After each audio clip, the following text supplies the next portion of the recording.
अस्सलाम वालेकुम नाज़रीन, प्रोग्राम हिकमत और रूहानियत के साथ आपका मेज़बान ज़ीशान आपकी खिदमत में हाजिर है। और जैसे कि इस प्रोग्राम में हम उन बातों पर बात करते हैं जो कि हमारी ज़िंदगी में मसाइल हमें दरपेश होते हैं और हकीम साहब हमें बताते हैं कि हम उन बीमारियों का कैसे घर से इलाज कर सकते हैं। जो चीज़ें हमारे घर में मौजूद होती हैं हम उससे भी इलाज कर सकते हैं, और कुछ चीज़ें ऐसी जो कि हमारी पॉकेट एफिशिएंट होती हैं और हकीम साहब हमें उसकी तादाद बताते हैं, उसकी मिकदार बताते हैं, और हम सफ़ूफ या कोई भी ऐसा माजून घर पे तैयार करते हैं जिससे हम क्योर कर सकते हैं उन बीमारियों को जो कि हमें बज़ाहिरी तौर पर बहुत ज़्यादा प्रॉब्लमैटिक लग रही होती हैं। तो बिल्कुल जनाब, देर नहीं करते, हकीम साहब को खुश आमदीद कहते हैं प्रोग्राम में। अस्सलाम वालेकुम।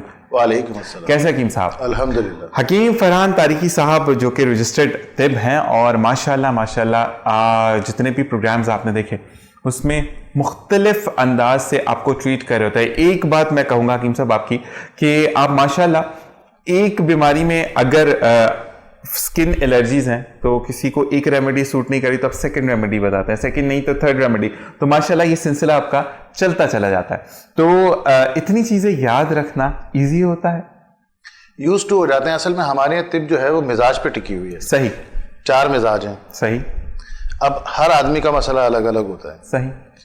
चीज जाहिरी तौर पर एक ही होती है। सही। जिसको हम फ्रंट हैंड कहते हैं। सही। लेकिन बैक हैंड के ऊपर उसका मिजाज कार फरमा होता है। सही सही। तो इसलिए हर मिजाज के लिए अलग अलग नुस्खा होता है। जबरदस्त। तो फिर वो याद रखनी पड़ती है। नुस्खे से याद है हकीम साहब, आजकल क्योंकि ड्यू टू एटमॉस्फेयर कह लें या वेदर चेंज कह लें, स्किन पे बहुत ज़्यादा खारिश रहती है लोगों के, और इचिंग के बाद जब उसको आप खारिश करते हैं तो रेड हो जाती है स्किन। तो उसके लिए कोई नुस्खा बता दें। रेड भी हो जाती है, इसके साथ साथ ये भी होता है कि पपड़ियाँ सी भी बन जाती सही। हैं एक्यूट पोजीशन के ऊपर।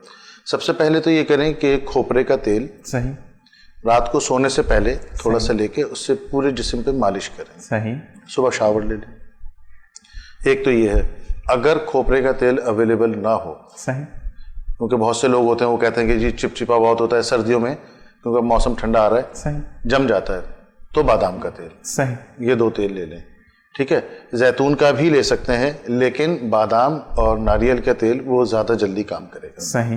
दूसरी चीज़ ये है कि खारिश में सबसे बेहतरीन शाहतरा जी, ठीक है, इतना सा ले लें। सही। थोड़ा सा 1 कप पानी जैसे ये है, सही, इसमें उसको उबाल लें। सही। जब जोश आ जाए सही, उसको छान लें ठंडा करके। सही। आधा सुबह नहार मुंह पी लें और आधा सोते वक्त पी लें। Okay okay okay. अच्छा, इसमें 2-3 बातों का और ध्यान रखना जरूरी है। खारिश या खुजली ये तभी होती है कि जब आपके जिस्म में गर्मी बढ़ती है, हिद्दत बढ़ती है। सही। इसका मतलब ये कि आपकी ग़िज़ाएं ऐसी हैं जो कि आपके जिस्म पे जाके सब चीज़ें पैदा कर रही हैं। तो ग़िज़ाई एहतियात बहुत ज़रूरी है। मैं इसीलिए अपने तमाम मरीज़ों को एक डाइट चार्ट बना के देता हूँ, सही, उनके मर्ज़ के मुताबिक, सही, और उनके मिजाज के मुताबिक, सही, ताकि उनको गिरा भी ना गुजरे और दवा के साथ साथ उनका ग़िज़ाई इलाज भी हो, तो उससे जल्दी उसके नताइज बरामद होते हैं। तो मुरग़्ग़न और मिर्च मसाले वाली ग़िज़ाएं वो ना खाएं। सही। अरे मैंने एक चीज़ और भी देखी। जी। एक केस हमारे पास आया, वो कहने लगे जी मैं तो सिर्फ घर का खाता हूँ, सही, बाहर का तो खाता ही नहीं हूँ। सही। तो उनका जो ऑयल था वो सब स्टैंडर्ड था। ओके। तो फिर उनको बोला भाई तुम सरसों का तेल ले लो, एक तो ये कि सस्ता भी है और अच्छा भी है। तो जब उनका ऑयल चेंज कराया तो उनकी कैफियत वैसी दुरुस्त हो। अच्छा, मतलब ये छोटी छोटी सी चीज़ें होती है जिसके ऊपर हम नजरसानी करें तो हम काफ़ी चीज़ों से बच सकते हैं। बात सारी ये है कि ये कुछ चीज़ें तो नफ्स के ऊपर होती हैं, सही, कुछ आप उसकी अलामतें लेते हैं, सही, लेकिन चूंकि अल्हम्दुलिल्लाह सिलसिले का फ़ैज़ है तो कुछ हम इस्तिखारा कर लेते हैं, हाज़रात कर लेते हैं, तो उससे भी पता चल जाता है। माशाल्लाह माशाल्लाह। अच्छा हकीम साहब, इसी से रिलेटेड एक चीज़ और पूछूंगा कि समटाइम ऐसा होता है कि आप खारिश जब आपकी स्किन पे हो रही है, तो जैसे कि मेरा हाथ है, ये जगह पे पैच वाइट कलर का बन जाता है। सही है। तो उसका फिर हम क्या बोलेंगे कि वो एलर्जी है? क्योंकि उसी स्पेसिफिक एरिया में खारिश हो रही होती, फिर कहीं खारिश नहीं होती, और फिर अगर आप खारिश करते रहते तो थोड़ा सा पानी ड्रॉप टाइप चीज़ वहाँ से निकलती है। तो उसको क्योर करने के लिए अगर आप बता दें। उसके लिए सबसे बेहतरीन चीज़ नीम के पत्ते। सही। नीम के पत्ते आप ले लीजिए। सही। डे टाइम में आपने तोड़ना है, असर के बाद नहीं तोड़िएगा। सही सही। ठीक है। अच्छा, उसके ऊपर ब्लैक ड्रॉप्स ना हो, स्टेन्स होते हैं ना पत्तों के ऊपर, पत्तों के ऊपर, वो मक्खी की बीट होती है। ओके। वो नहीं होना चाहिए। सही। आपने मिसाल के तौर पे 100 पत्ते तोड़े हैं, सही, तो उसमें से आप छांट लें उसको। सही। जो साफ सुथरे पत्ते हों उनको आप, छोटी मार्बल की खरल मिल जाती है आजकल, सही, सही। 100 रुपए की आती है, उसमें आप उसको कूट लें। सही। अच्छा, कूटने के बाद एक पेस्ट बन जाएगा लुगदी टाइप का। सही। सही है। उसको या तो आप मलमल का कोई पुराना कपड़ा लेके साफ सुथरा उसके ऊपर फैला के फायर टाइप बना लें, उसको डायरेक्ट लगा लें। ओके। अच्छा, अगर आपके पास वो नहीं अवेलेबल है, सही, ठीक है ना, तो आजकल वो पट्टियाँ मिलती हैं तैयार, सही, आपने वो लुगदी लगाई मुतासिरा हिस्से के ऊपर, सही, पट्टी लगा के उसको कवर कर लिया। ये रात को सोने से पहले कर लें, सही, क्योंकि उसमें आपको 6 से 8 घंटे मिल जाते हैं तकरीबन, जिसमें आप सो रहे होते हैं, तो उसको कोई आप उमूर ध्यान नहीं दे रहे होते अपने रोज़मर्रा के, तो आप सुकून से वो जगह पे लगा रहता है और अपना काम कर लेता है। सुबह उठ कर आप गर्म पानी से वॉश कर लें उसको। सही, सही, सही ना, ये कम से कम 14 दिन अमल करें। ठीक है, ठीक है ना। अच्छा, ये रात में तो आपने लगा लिया, बांध के सो गए, लेकिन दिन में भी कोशिश करें इसको कवर रखें। ठीक ठीक ठीक, जैसे वो पतले वाले आजकल प्लास्टिक के ग्लव्स आते हैं, सही, वो लगा के रखें, सही, ताकि उसके ऊपर कोई ऐसी चीज ना जाए, क्योंकि अगर पानी बह रहा है तो इसका मतलब है कि सेंसिटिविटी बढ़ी हुई है। सही, सही, सही।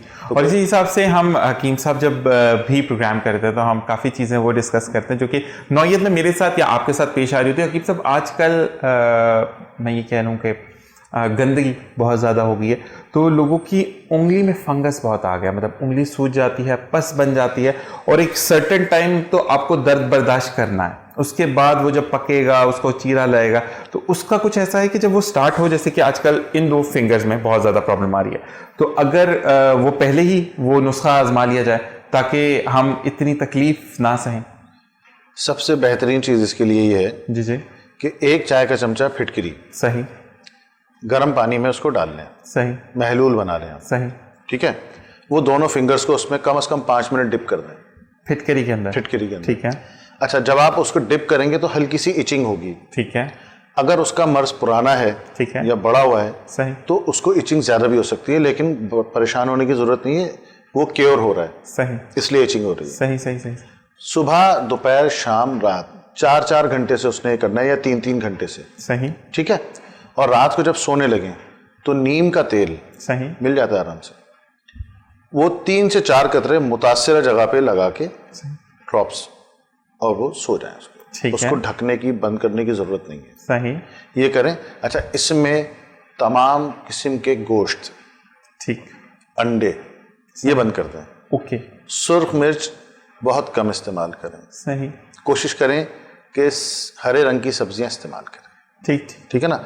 गंदुम जितना कम लेंगे उतना बेहतर है, लेकिन सिर्फ उस मखसूस टाइम के लिए, जब तक वो क्योर नहीं हो जाता। ठीक, ठीक, फॉरएवर तो नहीं है ना कि फॉरएवर नहीं है ये, जब तक नहीं हो जाता। अच्छा, ये ज्यादातर मसला शुगर पेशेंट्स को होता है, ठीक, जो आप बता रहे हैं, जी जी, क्योंकि उनकी कैफियत बिगड़ती चली जाती है, ठीक, ठीक, ठीक, ठीक है ना, तो संभालना थोड़ा मुश्किल होता है। तो ये जब करेंगे एहतियातें और साथ में दवाई लगाएंगे, तो इंशाल्लाह उसके नताइज, मुस्बत नताइज जल्दी बरामद हो। अच्छा हकीम साहब, आपने खुद ही बात कर दी, मेरे जहन में ये सवाल भी था कि शुगर पेशेंट भी इसको इस्तेमाल कर सकते हैं? शुगर का तो कट लगाने के बाद बहुत ज़्यादा मामला क्रिटिकल हो जाता है, कि उसको क्योर करना, फिर उसके बाद अगर अल्लाह ना करे ज़्यादा डीप कट है तो स्टिच देना बहुत ज़्यादा मुश्किल हो जाती है। शुगर पेशेंट्स को चाहिए कि वो कट वगैरह ना लगवाए। बिल्कुल यही।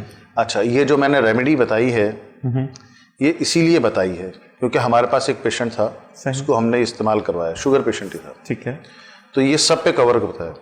तो शुगर तो एक एक्यूट पोजीशन का आदमी होता है, सही। नॉर्मल आदमी करेगा तो मिसाल के तौर पे शुगर पेशेंट 10 दिन में क्योर हो रहे, तो नॉर्मल 5 दिन में अल्लाह के फजल से हो जाता है। इंशाल्लाह, इंशाल्लाह, इंशाल्लाह। अच्छा हकीम साहब, बहुत ज़्यादा चीज़ों को देखा जाता है, पेशाब में जलन आजकल बहुत ज़्यादा आम हो गई है। अच्छा, इसकी क्या एक वजह ये भी है कि लोग जो ज़्यादा सॉफ्ट ड्रिंक्स पीते हैं, ये मैंने सुना है और काफ़ी लोगों से ये भी पता चला कि जो सॉफ्ट ड्रिंक ज़्यादा पीते हैं उनको अक्सर पेशाब में जलन रहती है, क्या ये बात सही है? और जिन लोगों को जलन पेशाब में होती है तो उनको क्या करना चाहिए? हमारे यहाँ सिलसिला ये है कि लोग अपनी एहतियात आप नहीं करते, सही, और हम अपने आज़ा को खुद शिकन करते हैं, सही। अब इसकी एक छोटी सी मिसाल है। जी जी, एक साहब हमारे पास आए, ठीक है, उनको यही प्रॉब्लम थी। ठीक है, खाना घर से लेके जाते हैं और बैंक में जॉब करते हैं, तो लाजमी सी बात है कि सुबह नाश्ता भी सही टाइम पे होता है उनका। सही। इशू क्या था कि उनके यहाँ तकारीब बहुत होती हैं, बरादरी सिस्टम था। अब जब हमने उसको एग्जामिन करा, उससे क्रॉस क्वेश्चन करे, तो वजह क्या सामने आई। मौसूफ एक तकरीब में गए, सही, 8 साढ़े 8 बजे घर से निकले, 9 बजे पहुंचे, 10 साढ़े 10 बजे तक बैठे, 11 बजे खाना खुल रहा है। अब 8 बजे से 11 बजे तक साहब ने पानी नहीं पिया, सही, उसके बाद खाना खुल गया। ठीक है, अब वो खाना खा रहे हैं, ठीक है, खाने के बाद 2 कोल्ड ड्रिंक पी ली उन्होंने, सही, अब आप बताइए कि 3-4 घंटे तक आपने पानी लिया नहीं है, सही है, और एकदम आपने कोल्ड ड्रिंक्स ली, तो उन्होंने जाकर के किडनी के ऊपर क्या करना है? बिल्कुल। इसका बेहतरीन हल सबके लिए कि जब भी आप तकरीब में आए तो 2-2.5-3 घंटे का आपको गैप होता है, सही, उसमें कोशिश करें कि जाते के साथ ही या बीच में 1-आध गिलास पानी लाजमी पी लें। सही। और कोल्ड ड्रिंक भी अगर पीनी मकसूद हो तो कम से कम एक, बस इससे ज़्यादा कोशिश करें, ये मैक्सिमम है, बस ये इससे ज़्यादा ना लें, क्योंकि एक मिसाल है कि माल मुफ्त का है लेकिन पेट तो अपना, हमेशा प्रोग्राम में ये कहते हैं हकीम साहब, पानी पीने का वजह ये कि गुर्दे फ्लैश आउट हो जाए। जी बिल्कुल, ठीक है। अब आपने उसके ऊपर जोर डाल दिया, 3.5 घंटे 3 घंटे 4 घंटे से पानी आपने पिया नहीं है और एकदम सॉफ्ट ड्रिंक का लोड आ गया। सही। अब उसमें कार्बोनिक एसिड होता है। सही। ये प्रॉब्लम्स करती हैं। ये बिल्कुल करती है। अच्छा, एक तो वजह ये है, ठीक है। दूसरी, हमारे यहाँ लोग पानी कम भी पीने लगे। बिल्कुल। अच्छा, पानी क्यों कम पीते हैं मैं बताऊं आपको। कोई फील्ड वर्क कर रहा है, कोई ऑफिस में है, या कोई ऐसी कमिटेड जॉब कर रहा है, सही, कहते हैं यार बार-बार यूरिन पास करना पड़ेगा। सही। अब वो सुबह उन्होंने पानी पिया, फिर दोपहर खाने के बाद पानी पी रहे हैं, सही, बीच में पानी नहीं पी रहे, टोटल 3-4 गिलास पानी पी रहे हैं। अब आप मुझे एक बात बताएं, उसमें पसीना भी आ रहा है, 2-3 दफ़ा यूरिन भी पास करने जा रहे हैं, वो डिहाइड्रेशन भी होगी, इससे sugar level, BP level down भी हो सकता है उनका, पानी की भी कमी। अच्छा, फिर वो पानी की कमी होगी तो वो स्किन डिजीजेस भी होते हैं उससे। सही जी, तो पानी कम से कम 8 गिलास आपने पीना है। ठीक। और गर्मियों में कोशिश करें कि 10 गिलास लाजमी पिए। 8 से 10 गिलास। 8 गिलास तो आप सर्दियों में पिए। ठीक है। हाँ, गर्मी में 10 प्लस कर दे। 10 तो पीना ही पीना है, ये तो मिनिमम है।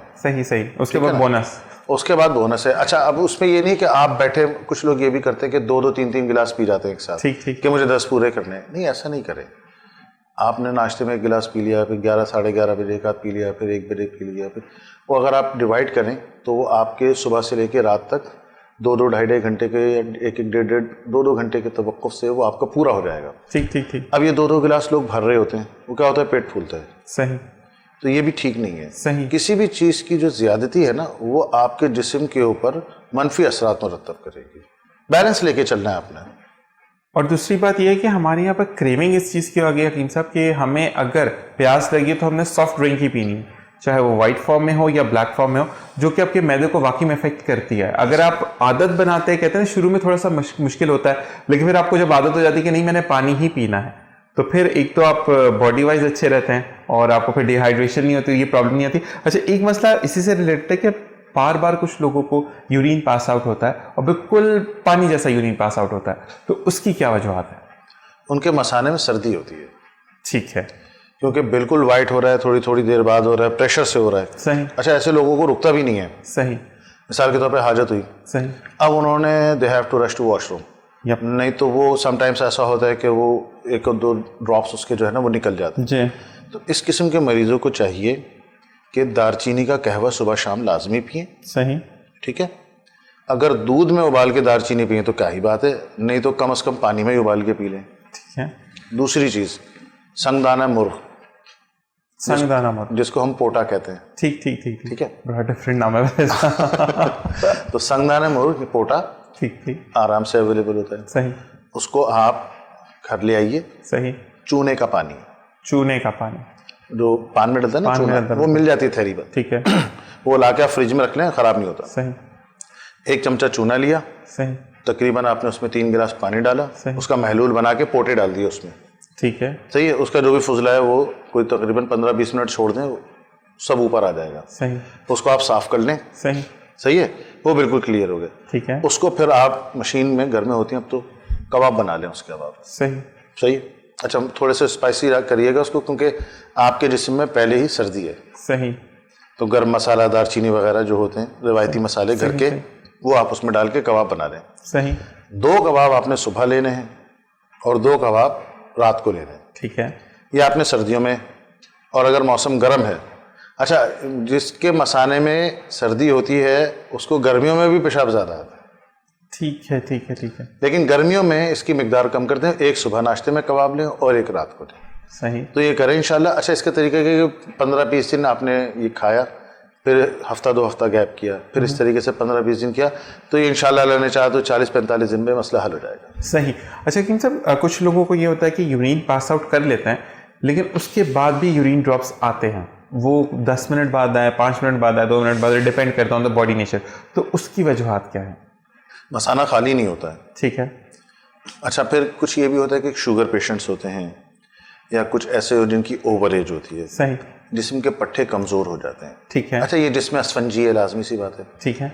तो वो भी वीक हो जाते हैं। तो समटाइम्स ये होता है कि जो आपका ऑर्गन है वो उसको डिस्चार्ज नहीं कर पाता सही से, सही। तो इस वजह से वो रह जाते हैं। तो वो बहरहाल इस किस्म का अगर कोई पेशेंट है तो वो फिर रब्ता करें, इंशाल्लाह हम आपको कुछ चीज़ें वो उसको दे देंगे इस्तेमाल करने के लिए, उससे मसला हल हो जाएगा। और जी इसी के साथ साथ कुछ बातें और हकीम साहब से पूछनी है, क्योंकि प्रोग्राम में वक्त हुआ है इस वक्त ब्रेक का। आपने कहीं नहीं जाना और मजीद मालूमात के लिए आपने देखते रहना है प्रोग्राम हिकमत और रूहानियत।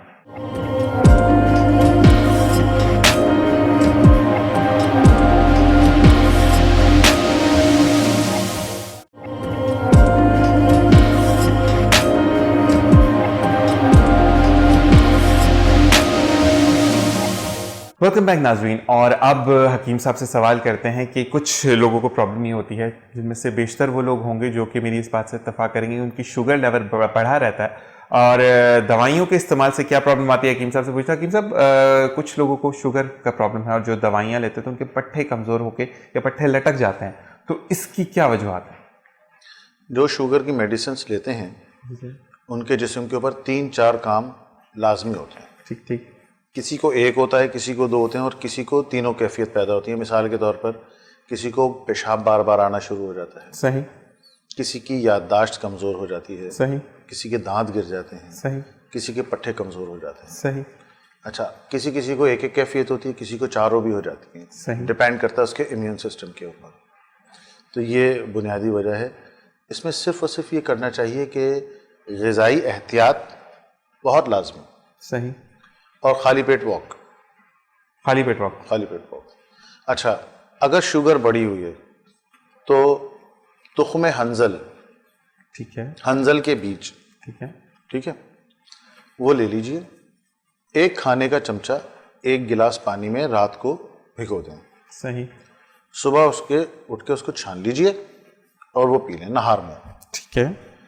अगर आपकी शुगर बढ़ी हुई है तो इंशाल्लाह इससे मेंटेन रहेगी। ठीक है। ठीक है, थोड़े दिन ये कीजिए, उसके बाद जो भी आप मेडिसिन ले रहे हैं उसको ग्रेजुअली कम कीजिए। ठीक है। मिसाल के तौर पर आप 1 टैबलेट ले रहे हैं तो उसको हाफ कर दीजिए। ठीक है। लेकिन जब ये आप पानी पीना शुरू कर दें तुखम का, उसके 1 हफ्ते बाद, ठीक है, फिर जब 15 दिन गुजर जाए आपको तुखम का पानी पीते हुए, तो फिर उसको कोशिश करें कि टैबलेट ड्रॉप कर दें।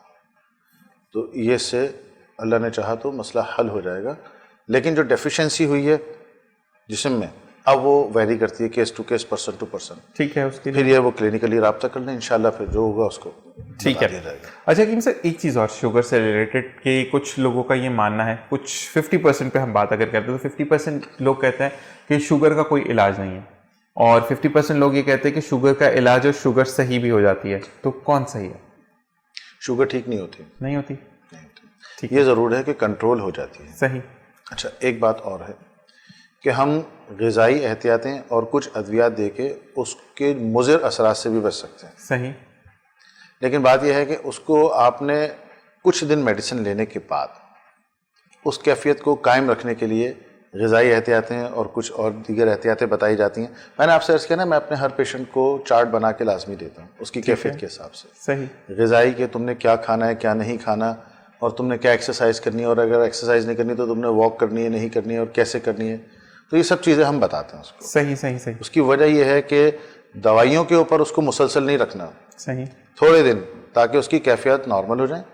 फिर हमारी कोशिश ये होती है कि उसको ग़िज़ाओं पे रखें ताकि वो अपनी जो उसकी तबीयत नॉर्मल हुई है वो बहाल रह सके। सही सही सही। अच्छा जी हकीम साहब, एक चीज़ और कि लोग जो हैं वो आजकल बहुत ज़्यादा गोश्त की तरफ हैं, गोश्तखोर हो चुके हैं, तो कोलेस्ट्रॉल लेवल उससे बढ़ जाता है। एक तो किन ग़िज़ाओं को खाने से कोलेस्ट्रॉल लेवल बढ़ता है आपका, और उसको कैसे ट्रीट किया जाए? जितनी चिकनी ग़िज़ाएँ हैं वो कोशिश करना चाहिए कि हमें चिकनी ग़िज़ाओं से बचना चाहिए। सही। अच्छा, गोश्त, कीमा ख़ास तौर पे, ठीक है ना। अच्छा, कबाब वगैरह, ठीक है। फिर हमारे जो घर में तेल या घी इस्तेमाल हो रहा है वो क्या है। सही। इसके साथ साथ जो हम सुबह नाश्ते में बड़े मज़े से बटर ले रहे हैं वो बटर है भी या नहीं। सही। तो कुल मिला के पूरा दिन सही हमने क्या किया? सही चाय बगैर मलाई के उतरती नहीं है हलक से। सही तो ये बहुत सारी चीज़ें हैं जो सुबह से लेकर शाम तक हम दबा के बेहतियाती कर रहे थे, ठीक और फिर नतीजा निकलता है यार देखो ये हो गया। एहतियात बहुत ज़रूरी है। सही बात है। ये ओवरनाइट नहीं होता, कोलेस्ट्रॉल ओवरनाइट नहीं बढ़ता। सही इसके लिए काफ़ी मेहनत करता है मरीज़। सही इतनी चीज़ें खाता है, इतनी चीज़ें खाता है कि फिर उसका कोलेस्ट्रॉल लेवल ऐसा हो जाता है कि मतलब वो सीढ़ी चढ़े तो उसको पता चल जाए। सही तो इसमें ग़िज़ाई एहतियात बहुत ज़रूरी है। कोशिश करें, आप चाय ले रहे हैं तो लो फैट्स का मिल्क होना चाहिए आप, सही प्लस मुरगन ग़िज़ाएँ, मरतूब, इसको अवॉइड करना चाहिए। गोश्त लें तो रूखा लें। सही सही ना? अच्छा, जो आप घर में ऑयल यूज़ कर रहे हैं या घी यूज़ कर रहे हैं वो थोड़ा स्टैंडर्ड का होना चाहिए। अच्छा, इसके साथ साथ बटर, सही मार्जरीन लोग यूज़ करते हैं बटर के नाम। एग्जैक्टली अब वो बेसिकली मार्जरीन होता है, सही बटर नहीं होता। अगर आप बटर यूज़ कर रहे हैं और देसी है, और घी यूज़ कर रहे हैं देसी है, तो वो आपको नुकसान नहीं पहुंचाएगा बल्कि आपके जिस्म को ताकत देगा। सही हमारे यहाँ लोगों को बेचारों को इतना शऊर नहीं है, बिल्कुल यही बात वो बड़े मज़े से मार्जिन लगा लगा के खा रहे होते हैं। सही ठीक है जी, थोप थोप के खा रहे होते हैं। सही मैंने देखा है लोगों को, लेकिन नतीजा वही जो आप कह रहे हैं, कोलेस्ट्रॉल बढ़ा हुआ है। बढ़ा क्योंकि छोटी छोटी सी चीज़ें ऐसी होती हैं जिनको वो मलूज़ खातिर नहीं रखते और उसके बड़े भयानक नताइज निकलते हैं। इस किस्म के लोगों को चाहिए कि सबसे पहले तो अपनी ग़िज़ाई एहतियात करें और कोशिश करें कि खाली पेट पैदल चलें। सही लहसुन के जवे, सही बहुत सस्ता, आने पैसों का मैं नुस्खा बता रहा हूँ। सही सही 1 पाव सरसों का तेल लीजिए, सही। उसको खौला लें। सही जब उसमें बुलबुला आए सही तो देसी लहसुन 1 पाव छिला हुआ उसमें डाल दें, चूल्हा बंद कर दें। सही उसके बाद आप उसको छोड़ दें उसी में। सही ठीक है जी, 15-20 मिनट में वो रूम टेम्परेचर पे आ जाएगा। उसको छान के रख लें, सही तेल दोबारा यूज़ हो सकता है। लहसुन को आप किसी शीशी में फ्रिज में रख लें या बाहर रख लें। दोपहर खाने के बाद और रात खाने के बाद 5 से 6 जवे सही लहसुन के ये आप इस्तेमाल करें। सही इंशाल्लाह 1 माह के अंदर अंदर आपका कोलेस्ट्रॉल लेवल बिल्कुल नॉर्मल हो जाएगा। लेकिन उसके बाद रिपोर्ट ज़रूर करवा लीजिएगा। सही ऐसा ना हो कि पता चला कि वो 200 बिलो करना था, वो 100 बिलो हो जाए। Okay okay okay. अच्छा हकीम सर, एक चीज़ बताइएगा कि जो आपने लहसुन के जवे कहे, उसका आजकल लोग गार्लिक पेस्ट बना के खाते हैं, वो मतलब खाने के साथ खा रहे हैं दिन के खाने के, तो वो अलाउड होगा या नहीं, सिंपल जवे ही खाने? गार्लिक पेस्ट अगर कच्ची है सही तो वो ठीक नहीं है, सही वो तबीयत में जिबिलत पैदा करता है। सही लहसुन कच्चा नहीं खाना चाहिए। सही अगर आपने उसको जैसे तरीका बताया है, तेल में उसको गर्म कर लिया है या पका लिया है आपने, सही उसके बाद भले आप उसका पेस्ट बना लें, सही वो एक अलग चीज़ है। ठीक है, कच्चा नहीं लेना है। मतलब रॉ मटेरियल में नहीं जाना, उसको थोड़ा सा आपने जो बताया लहसुन है कच्चा जो है ना वो तबीयत में तेजी पैदा करता है। ठीक है ठीक है ठीक है। अच्छा जी हकीम साहब, दोनों एक्सपेक्ट पर बात करेंगे क्योंकि आज जो है वो काफ़ी चीज़ें ऐसे सामने आ रही हैं कि हम अगर बात करते हैं ब्लड प्रेशर की, तो हम दोनों फॉर्म्स पे जाते हैं कि ब्लड प्रेशर कुछ लोगों का तो बहुत हाई रहता है, कुछ लोगों का बहुत लो रहता है। तो कहते हैं ना ज़्यादा हाई अच्छा होता है ना ज़्यादा लो अच्छा होता है। तो जिनका हाई हो जाता है वो क्या करें, और जिनका लो हो जाता है वो कैसी अद्वियात इस्तेमाल करें या तदबीर इख्तियार करें कि जिससे वो इस चीज़ से छुटकारा पा सकें? अच्छा, एक बात जो बहुत आम है, समटाइम्स हाई और लो में कैफियत एक जैसी होती है मरीज की। बिल्कुल यही बात है। तो उसमें पहले तो आप बीपी अपरेटस रखें, सही चेक कर लें। सही अगर आपका पास पारे वाला मैनुअल है तो ठीक है, उसके नताइज सही होते हैं। लेकिन अगर आपने उसको ऑटो रखा हुआ है तो कम से कम 2 दफ़ा चेक करें। मिसाल के तौर पे आपने बीपी चेक करा, 2-3 मिनट बाद दोबारा देखें आप, ठीक है तो रीडिंग अगर ±5 तो ठीक है।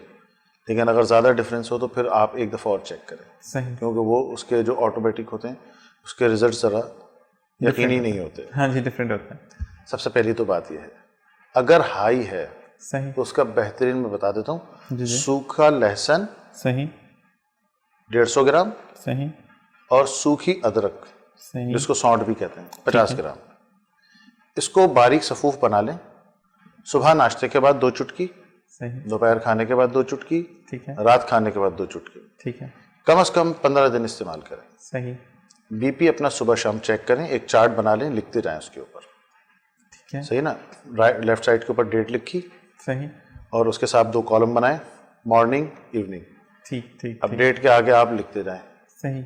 आपने सुबह चेक किया था, लिख लिया, सही 80 110 था या 90 130 था, जो भी था वो लिखते जाए। सही आपको ये पता चलेगा कि 15 दिन जो आपने सफूफ इस्तेमाल किया है, सही उसको खाने के बाद पहले दिन क्या कैफियत थी, 7वें दिन क्या कैफियत थी और 15वें दिन क्या कैफियत थी। ठीक ठीक फिर वो अगर व्हाट्सअप कर दें तो अच्छी बात है, सही ठीक है ना। वैसे तो उनको खुद ही फर्क महसूस होगा, तो फिर डोज बता दी जाएगी उनको ठीक है कि जी इसको हाफ करना है या एज इट इज चलाएं अभी थोड़े दिन और। सही ये तो हाई वालों के लिए है। सही लो वाले, लो ज़्यादा खतरनाक है क्योंकि वो शट डाउन की तरफ चले जाता है। ठीक इस किस्म के मरीजों को चाहिए कि सबसे पहले तो कि अपनी जेब में टॉफ़ी वगैरह रखें, ये ठीक है ज़रूरी है। अच्छा, लीमू बड़ा वाला, छोटा नहीं, इतना बड़ा आता है तकरीबन, उसकी मोटा छिलका होता है, देसी नींबू जिसको बोलते देसी लीमू जिसको कहते ठीक हैं। एक तो उसका मोटा छिलका होता है, बड़ा गुड लुक होता है। ठीक है तो देसी लीमू, ठीक है गुड़ और नमक। सही मिसाल के तौर पर आपने 2 खाने का चमचा अगर आपने रस लिया है लीमू का सही बगैर बीज के, ठीक है तो आपने उसमें 3 खाने के चमचे गुड़ लेना है। ठीक है, मतलब पिसा हुआ जो पाउडर फॉर्म में होता है पाउडर गुड़ को तो कुचल लें आप, ठीक है तकरीबन 30 ग्राम बनता है ये, ठीक है ठीक है। और उसमें आपने तकरीबन 10 ग्राम नमक लेना है, ठीक है ठीक है। अच्छा, अगर आपका बीपी जैसे 60-90 रहता है तो 10 ग्राम नमक लें। सही अगर आपका 70-110 है ठीक है या इस तरीके से है तो फिर आप उसमें 5 ग्राम लें, ठीक है ठीक है। इसको आपने 3 गिलास पानी में महलूल बना लेना है सही और वो सुबह दोपहर शाम 1-1 गिलास आपने पीना है। ठीक है ये आप अपने रूटीन में रखें, ठीक है ये बहुत ज़रूरी है। इससे आपकी तवानाई भी रहेगी, ठीक है बीपी और शुगर लेवल, क्योंकि जब बीपी गिरता है तो शुगर लेवल भी गिरता है। सही sugar level, BP level maintain रहेगा और आपको जो गनूदगी टाइप की होती है ना, जी लागरी, जी बिल्कुल, बिल्कुल जिसको कहते हैं कि भाई तुम्हारी बैटरी डाउन हो रही है, आंखें बंद हो जाती हैं मुझे ये प्रॉब्लम रहती है, तो वो कैफियत नहीं होगी। ठीक और है, ये ठीक। देसी इलाज है। अच्छा, गुड़ आजकल एक आता है जो कि बनाया हुआ है पीला सा, सही वो ना लें, ठीक ठीक देसी गुड़ लें, वो हल्का सा डार्क होता है, ठीक है। ठीक है ना, ब्राउनिश। अच्छा हकीम साहब, एक चीज़ इसमें और पूछनी मुझे आपसे, आपने जो नमक का कहा तो वो ब्लैक जो काला नमक है वो यूज़ करना है या जो नॉर्मल रिफाइंड सॉल्ट होता है? रिफाइंड सॉल्ट ले लें, ठीक है, आजकल तो पिंक नमक मिल जाता है जगह जगह, बिल्कुल। वो ले लें, वो ज़्यादा बेहतर है। ठीक है जी। अब आजकल एटमॉस्फेयर चेंज हो गया, वैसे तो माशाल्लाह काफ़ी अच्छा मौसम है कराची का, तो ये बताइएगा कि काफ़ी लोगों को नाक की बंदिश रहती है, दुश्वारी होती है सांस लेने में, इवन बच्चों में बहुत ज़्यादा है, न्यू बॉर्न्स में बहुत ज़्यादा है। तो जिनको ये प्रॉब्लम होती है मतलब हजरात को या ख़वातीन को, तो वो क्या ऐसी तदबीर इख्तियार करें, आप ऐसा नुस्खा बताएं कि जो इस बीमारी से दूर हो जाए? बड़ों को देखें, अगर बच्चा है जैसे आपने नौमौलूद का, उसको तो फौरी तौर पे आप पीड्स को दिखाएं। सही सही, ये तो आप हमेशा कहते हैं कि कोई उसमें रिस्क नहीं है। आप 3 साल तक के बच्चे को, 4 साल तक के बच्चे को आपने कोई रिस्क नहीं लेना है, फौरी तौर पे आप पीड्स को रब्ता करें। ठीक। अच्छा, अब आप आ जाएं, बड़ा बच्चा है 5-6 साल का, 8 साल का है उसको, या बड़ा है, सही 8 से 10 लौंगे आपने ली फूल वाली, उसके ऊपर हेड होता है ना गोल सा जो लगा हुआ होता है, वो होना चाहिए लाजमी, क्योंकि नॉर्मली जो लौंगे आती हैं उसके ऊपर फूल नहीं होता, उसका खाली डंटल होती है। सही, तो आपने फूल वाली लौंग ले ली 10, सही, उसको कुचल लें, ठीक है, ठीक है, पाउडर फॉर्म में, बस उसको थोड़ा सा हावन दस्ते में कुचल लें, तो खरल बताइए ना मैंने आपको, उसमें कुचल लें आप, ताकि वो फट जाए उसको। ठीक है, सही जी। उसको आपने तकरीबन 1 जग पानी में उबाल लिया। सही, जब वो 1.25 जग रह जाए, आपने सुबह और शाम स्टीम लेनी है, ठीक है, अलग अलग पानी से, ठीक है, सही। 2 टाइम स्टीम लें। स्टीम लेने के बाद आपने थोड़ी देर तवक्कुफ करना है घर में, सही, फ़ौरन नहीं निकल जाना है, कम से कम आधे घंटे, ना पंखे में बैठना है, ठीक है, बस तौलिया लपेट के थोड़ा बैठना है, अपना जिक्र करें, कोई तस्बीह भी पढ़ लें ताकि आपका वक्त आराम से गुजर जाए। सही, अच्छा, ये सुबह शाम कर लें। ठीक है, इसके अलावा रात को सोने से पहले सही, ड्रॉपर ले लें ठीक है, और सरसों का तेल, ठीक है, असली वाला, सही, ड्रॉपर में लिया आपने, इस नथने में 4 कतरे डाले, इसको बंद करा और खींच लिया इसको, सही, फिर इस नथने में 4 कतरे डाले, इसको यहाँ से बंद करा और खींच लिया। ठीक है, ये बिल्कुल जब आप बेड पे जाने लगे ना, जैसे स्लीपिंग पिल्स होती है ना, सही, बिल्कुल सही, सोते वक्त लेते हैं, ठीक है, बिल्कुल आपने सोते वक्त ये करना है और आप आराम से लेट जाए। अच्छा, हो सकता है 1-2 दिन आपको बड़ा अजीब सा लगे, ठीक है, अच्छा वो हलक में भी आ जाएगा, फिक्र की बात नहीं, वो ईडिबल होते खा लें। आप कम से कम इसको 1 महीना करें, ठीक है, इससे ये होगा कि मसाम खोलेंगे, सही, स्टीम लेंगे उससे भी मसाम खोलेंगे। अच्छा, इस किस्म के जो लोग जिनके नथने बंद रहते हैं उनको डस्ट एलर्जी लाजमी होती है, सही, तो मास्क तो वैसे आजकल लगा के रखते हैं सारे, तो ये लोग भी कोशिश करें कि मास्क लगा के रखें। ठीक है, और अगर कहीं बाहर से आते हैं तो नथनों में पानी डाल के उसको धोएं। ठीक ठीक ठीक। हाँ, ये ज़रूरी है। अच्छा हकीम साहब, एक चीज़ और होती है कि नाक बंद होने से सांस लेने में तो दुश्वारी होती है, फिर जिन लोगों को छींकों का मसला शुरू हो जाता है तो वो क्या ऐसी चीज़ इस्तेमाल करें? क्योंकि जब नाक बंद होता है तो बहुत ज़्यादा सर में दर्द शुरू हो जाती है। सही है, सेम यही काम करना है। सही, क्योंकि आप स्टीम जो ले रहे हैं वो नाक पूरा ENT के ऊपर आपके काम करेगा। ठीक है, अच्छा, आपने जो सरसों का तेल लिया है सही, वो भी अंदर जा रहा है। सही, तो आपको अगर कभी ऐसा हो मिसाल के तौर पे कि दोपहर में आपको छींकें लग गई हैं सही, और अगर आपको स्टीम का पानी अवेलेबल है तो आप स्टीम फौरन ले लें। सही, सही, ठीक है, इसी तरीके से शाम में लगी हैं तो शाम में ले लें। ठीक है, और अगर बेहतर हो सही, तो सरसों का तेल डाल लें, ना हो तो स्टीम भी बहुत अच्छा काम करती है, ठीक है, उससे भी आपको बहुत रेमेडी हो जाएगी। ठीक है हकीम साहब, इस वक्त वक्त हुआ है ब्रेक का, तो जनाब बिल्कुल ब्रेक पर जाएंगे और साथ साथ आपको ये बताते चलें कि आपको बहुत सारी अद्वियात मार्केट में भी मिलती हैं कि जिससे आप अपनी बीमारी का इलाज कर सकते हैं, लेकिन रूहानियत एक ऐसा मसला है कि अगर आपको कोई मसला दरपेश है तो कुरान में सिवाय मौत के हर चीज़ का हल मौजूद है। और हकीम साहब हमें हल बताते हैं कि हम किस तरीके से ये इस्म पढ़ें या ये तस्बीहात पढ़ें तो हम अपने जो मसले मसाइल हैं उनसे छुटकारा पा सकते हैं। तो ये जानने के लिए आपने कहीं नहीं जाना, देखते रहिए प्रोग्राम हिकमत और रूहानियत।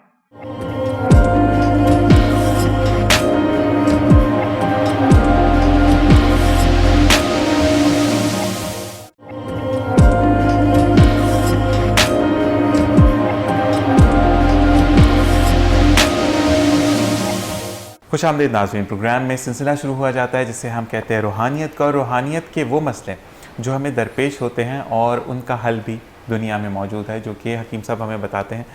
तो हकीम साहब, सबसे पहले जब रूहानियत की बात आती है तो लोगों को जो मसले मसाइल दरपेश होते हैं, क्योंकि वो हमारे बस में नहीं होता, लेकिन आपने जितने भी वजीफ़े आज तक बताए माशाल्लाह लोगों को बहुत फ़ायदा हुआ उससे, ना सिर्फ फ़ायदा हुआ और बिल्कुल जनाब एक चीज़ आपको और बताते चलो क्वेश्चन करने से पहले कि हकीम साहब का जो नंबर है, व्हाट्सएप नंबर, वो आपकी स्क्रीन्स पर मौजूद है। तो अगर आपको कोई भी मसला चाहे वो रूहानियत का हो या हिकमत का हो, आप बिल्कुल हकीम साहब से रब्ता कर सकते हैं। उनके व्हाट्सएप नंबर पर सिर्फ एक गुजारिश होती है कि अगर कोई सीरियस मसला है तो कोई वक्त की कैद नहीं है, लेकिन अगर कोई ऐसा मसला है कि आप सुबह डिस्कस कर सकते हैं, थोड़ा सा टाइम डिले हो चुका है, तो प्लीज़ उसको ख्याल कीजिए कि फैमिली के इश्यूज़ भी होते हैं। तो हम इस बारे में बात करेंगे। हकीम साहब, एक भाई हैं जिनकी तरक्की 9 साल से रुकी हुई है, तो परेशान होता है इंसान कि एक आप स्पेसिफिक जॉब कर रहे होते हैं, एक अच्छे डेजिग्नेशन पर हैं, लेकिन आपके अचीवमेंट और हासिल करने के मौके आपके सामने होते हैं, कुछ लोगों को वो मौके मिलते नहीं हैं या मैसर नहीं आते, या उनका नाम आता है और वो नॉमिनेट नहीं होते उस चीज़ के लिए, या तरक्की उनकी तरफ नहीं बढ़ रही होती या वो तरक्की की तरफ नहीं बढ़ रहे होते। तो एक भाई हैं, उनका ये मसला है कि 9 साल से उनकी तरक्की रुकी हुई है, तो उन्होंने वजीफ़े का कहा है कि आप उनको कुछ ऐसा वजीफ़ा बताएं कि वो तरक्की जो उनकी हायल है, रुकावटें, वो दूर हो जाएँ। अल्लाहुम्मा या मुफ़त्तिहुल अबवाब, सही, हर नमाज के बाद कम से कम 9 दफ़ा पढ़ें। ठीक है, हर नमाज के बाद। ठीक है, अच्छा, अगर ये व्हाट्सएप पे रब्ता कर लें तो इनको इनके अदद के हिसाब से मैं फिर बता दूंगा ठीक है, कि कितना पढ़ना है। सही, तो इंशाअल्लाह अल्लाह ने चाहा तो वो जैसे फ़ोन नंबर होता है ना, सही, एकदम जाके वही निशाने पे लगता है, सही, सही, सही, तो जो नाम और वालदा के नाम से जो अदद निकाला जाता है हिसाब लगा के, सही, वो बिल्कुल वैसा ही होता है। वो तीर बहदफ होता है, तो उसकी तादाद फिर मुतय्यन करके बता दी जाती है कि इस तादाद में पढ़ें। सही, तो बहरहाल अवामी बात यह है कि हर नमाज के बाद जो लोग इस मसले में हों वो अल्लाहुम्मा या मुफ़त्तिहुल अबवाब 9 मरतबा पढ़े। ठीक है जी। अच्छा, हर नमाज के बाद पढ़ना है इसको? जी बिल्कुल। ठीक है। अच्छा हकीम साहब, कुछ लोग होते हैं कि जिनके पास जैसे ऑफिस में समटाइम ऐसा होता है कि शॉर्ट टाइम मिल रहा है और उन्होंने पढ़ना भी है, क्योंकि ऑफिस में ही आप कहते हैं ना कि तरक्की के मौके वहीं होते हैं और आपको वहीं पे अपने आप को प्रूव करना होता है, लेकिन समटाइम ऐसा होता है कि मीटिंग कॉल होती है कुछ, तो वो एक नमाज में नहीं पढ़ सकते, तो फिर कोई प्रॉब्लम तो नहीं है कि वो अगर फजर में पढ़ लिया, जोहर में नहीं पढ़ सके, असर, मगरिब, इशा में पढ़ लिया, तो इसकी कोई प्रॉब्लम तो नहीं है सर?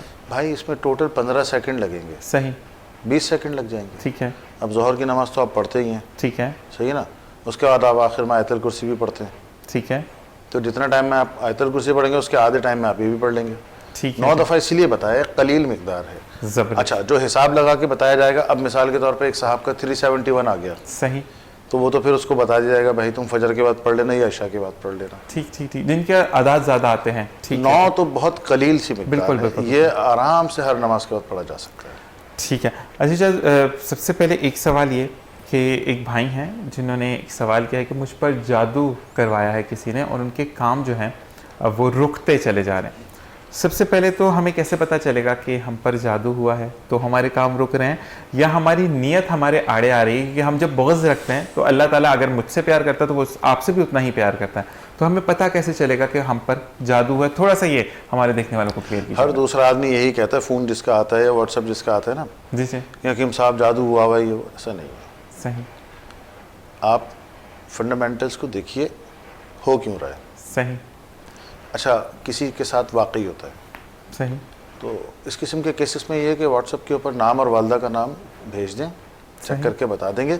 9 साल हो गए तो कोई ना कोई बात तो होगी। ठीक है ना। अब एक आदमी एक पोजीशन के ऊपर काम कर रहा है, 9 साल से कर रहा है, 1 साल में गलती की होगी, चलो कोई बात नहीं, दूसरे साल की होगी, लेकिन मेरा ख्याल है कि 3-4 साल जब एक ही आदमी एक काम मुसलसल कर रहा होता है, सही, तो वो उसका यूज टू हो जाता है, फिर उसको उसके ऊपर दस्तरस हो जाती है, उबूर हासिल हो जाता है, सही, फिर गलती का एहतमाल कम अज़ कम हो जाता है। तो फिर 9 साल अगर हो गए तो कोई मसला ज़रूर होगा, तो ये नाम वालदा का नाम सेंड कर दें, इंशाल्लाह चेक करके बता देंगे। सही, अल्लाह ताला खैर करने वाला है इंशाल्लाह। लेकिन ये है कि अगर किसी को ये महसूस होता है सही कि भाई ये मसला है, तो सूरह फलक और सूरह नास सही मिला के सही 9 मरतबा या 11 मरतबा सही, टाइम के ऊपर है, ठीक है, ये सुबह शाम पढ़ लिया करें। ठीक ठीक ठीक, उससे बेहतर होगा।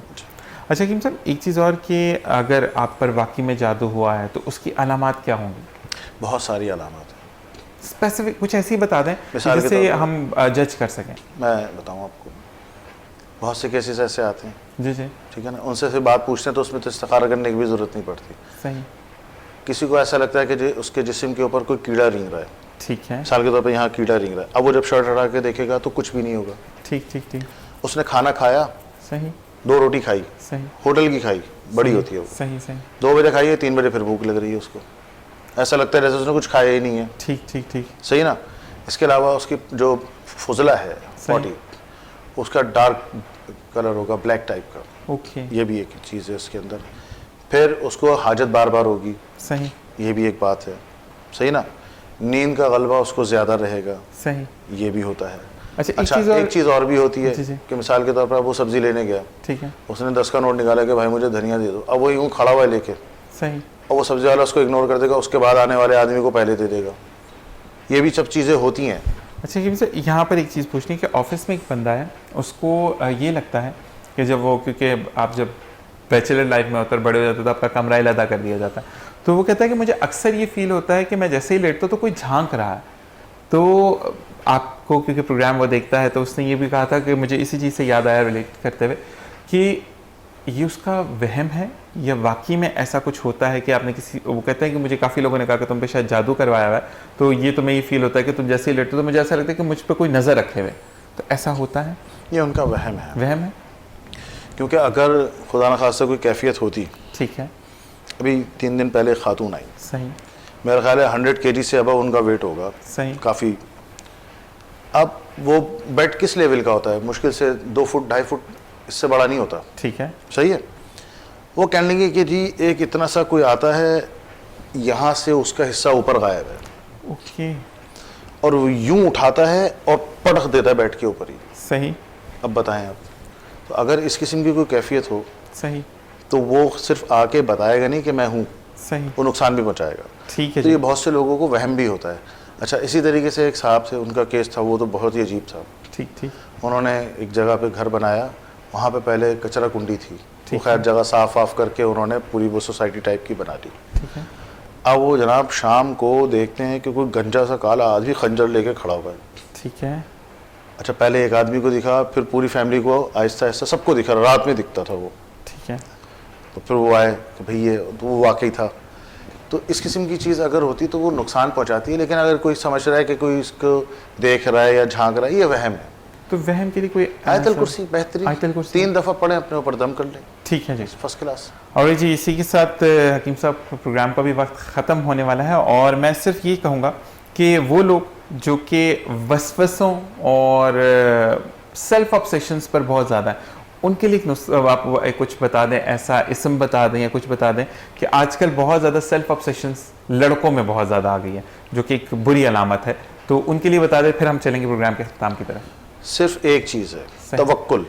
बिल्कुल तुम्हारा इख्तियार किसी चीज़ पे नहीं है, सही, ना अच्छे पे ना बुरे पे। रब्बे कायनात चाहेगा तो तुम्हारे साथ अच्छा होगा और वो चाहेगा तो बुरा होगा। सही, अच्छा होगा तो तुम्हें नेमत मिली, उस पर शुक्र करना, और बुरा हो तो इसका मतलब है कि वो तुम्हें आगे बढ़ाना चाहता है। सुभान अल्लाह। रेस होती है, बिल्कुल घोड़े को चाबुक लग रहा होता है, सही, वो इसलिए नहीं लग रहा होता कि उसको एजा पहुंचा रहा है, सही, वो इसलिए लग रहा होता है कि उसको जितवाना होता है। सही, तो अगर आपके साथ कोई ऐसी चीज़ हो रही है तो आप ये सोचें कि भाई अगर हुआ है तो इसका मतलब है कि हमारी कहीं गलती है, हम उसकी इस्लाह करें, सही, और जो नेमत मिली है तो उसका शुक्र अदा करें और लोगों को उस नेमत से, उस पोजीशन से, उस इख्तियार से फ़ायदा पहुंचाएं। सही, तो इससे आप बहुत से वसवसों से बच जाएंगे, सही, क्योंकि वसवसा खौफ की अलामत है, सही। और खौफ तभी होता है कि जब आपने जुर्म किया हो, सही। और सबसे बड़ा जुर्म यही है कि तुम इत्तिबा में नहीं हो। सही, सही, सही, अतात अल्लाह अतात रसूल में आ जाओगे तो तुम सब चीज़ों से बच गए। इंशाल्लाह, इंशाल्लाह। बस हमारे यहाँ पर ये चीज़ें हैं कि मैं अक्सर प्रोग्राम्स पे भी बात करता हूँ कि हम दायरे इस्लाम से बाहर होकर कुछ भी काम कर देते हैं, हम वसवसों में आ जाते हैं। जैसे कि आजकल टैटूज़ का बहुत ज़्यादा फैशन है, जो कि इज़ नॉट अलाउड। तो हम जब कहते हैं ना कि अल्लाह ताला के अहकामात को नहीं मानते, तो हम इन्हीं कैफियत में आ जाते हैं। इसी के साथ हकीम साहब आपसे चाहेंगे इजाज़त। इंशाल्लाह अगले प्रोग्राम में बहुत सारी ऐसी बातें हैं, बहुत सारे ऐसे प्रॉब्लम्स हैं जो कि हमारी ज़िंदगी में एग्जिस्ट करते हैं और आप हमेशा उसका बेहतरीन इलाज बताते हैं। अल्लाह ताला इसकी जज़ा आपको दें। इंशाल्लाह अगले प्रोग्राम में फिर आपसे बात करेंगे। अल्लाह हाफ़िज़। और वही जी, इसी के साथ मैं भी चाहूँगा इजाज़त, सिर्फ इतना एक आपसे रिक्वेस्ट करता जाऊँगा कि कभी भी तकब्बुर को ज़िंदगी में जगह मत दीजिए, क्योंकि जब तकब्बुर ज़िंदगी में आता है तो ज़िंदगी फ़ना हो जाती है। बस इसी बात को याद करते हुए कि आपको अल्लाह ताला ने दुनिया में भेजा है, और अगर आप किसी की मदद करते हैं तो रोज़े क़यामत अल्लाह ताला उसी मदद के एवज़ आपके कितने गुनाह बख्शेगा ये आप भी नहीं जान सकते। मुझे और मेरी टीम को दीजिए इजाज़त। अगले प्रोग्राम में फिर मुलाकात होगी। अपना ख्याल रखिएगा। अल्लाह नेगेबान।